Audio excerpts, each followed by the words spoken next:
What's going on, guys? Disorderly product news. I got some information here that we might not have thought about. The Cook County Correctional Officer tests positive for the C word. I want to say it because the YouTube algorithm.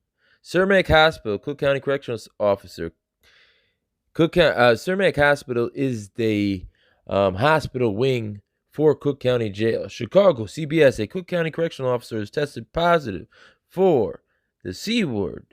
The Cook County Sheriff's Office announced Sunday the officer, who had recently worked in the residential treatment unit of Cermak Hospital attached to the Cook County Jail, was in isolation at home Sunday. The Sheriff's Office used video to determine who might have come in close contact with the officer. After consulting with the Chicago Department of Public Health, a small number of staffers were asked to stay home even though they were not symptomatic. Out of an abundance of caution, they will self-quarantine for 14 days. The areas where the officers worked were thoroughly cleaned and disinfected, the sheriff's office said. So this is a whole new slant of what to do with men, because if you're in the Cook County Jail, you have not been convicted of a crime. 99% are awaiting trial or court. To reduce chances of exposure and infection, the sheriff's office is regularly updating communications with the staff for best practice in fighting the corona, the C word. The C word. Earlier this month, Sheriff Tom Dart began a number of measures at the Cook County Jail to prevent the spread of the virus, including halting detainee social visits, creating new housing for inmates that are showing symptoms, and staying in contact with former Department of Justice Monitor Harry Grinkowitz.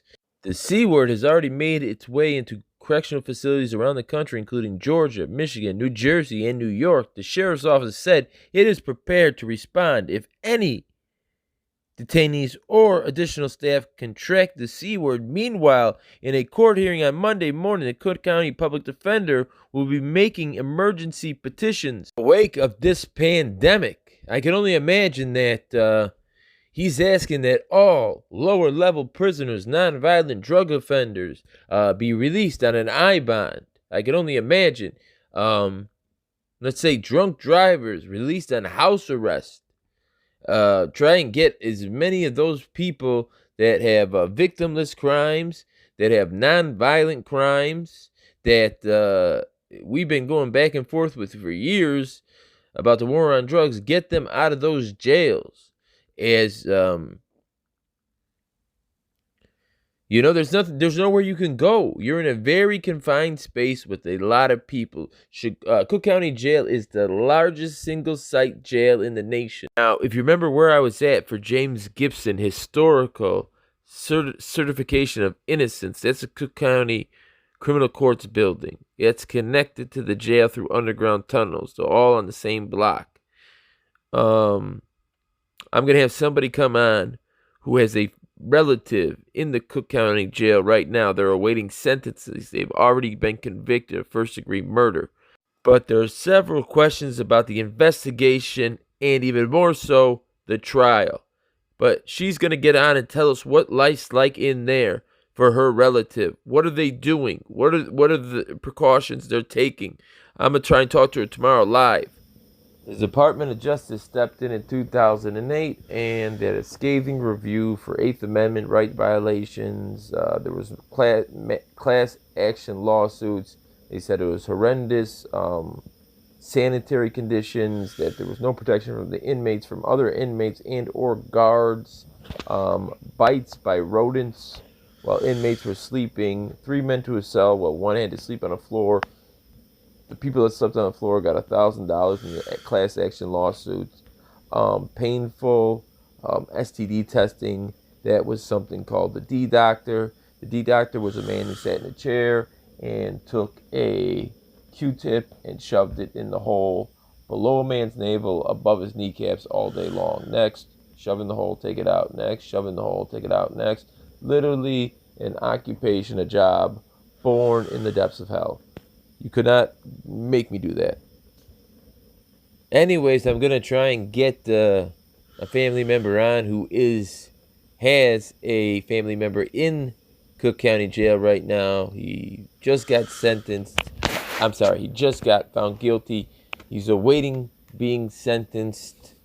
Obviously, they're hoping on an appeal. But, yeah, they're part of that Innocence Project I told you about.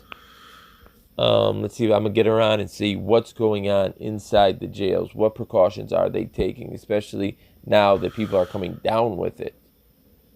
You know, I heard in California in 9/11 that in certain maximum security penitentiaries, maximum security wings, they put buckets of water with pills next to them. And what it was chlorine gas. If they would dump the pills in the water, the chlorine gas would kill all the men in the cells. Now, that was given to me by somewhat of a reliable source. I'm sure there is some kind of DEFCON 5, the last resort decision you got to make with prisoners. You either got to let them go, or because there's not going to be people to stay at the prison. You know, like when the levees broke in New Orleans, I think they had let a lot of people go because everybody was leaving. They were going to drown if they stayed in there. So I'm going to try and call her and see what they're doing, what precautions they're taking, because that's a place you cannot isolate. You're on top of each other. So what are they doing to protect those people? Because they're not guilty of anything. People in Cook County Jail, 99% are not guilty. They're awaiting trial. Either they couldn't make their bond or they were not given a bond. So they're not guilty. They're not, they're detainees. They're being detained until they have their day in court. So we're going to talk to them and find out what's going on with them. Try and go live, bring you guys more content while you're locked down. Disorderly Product News, good night.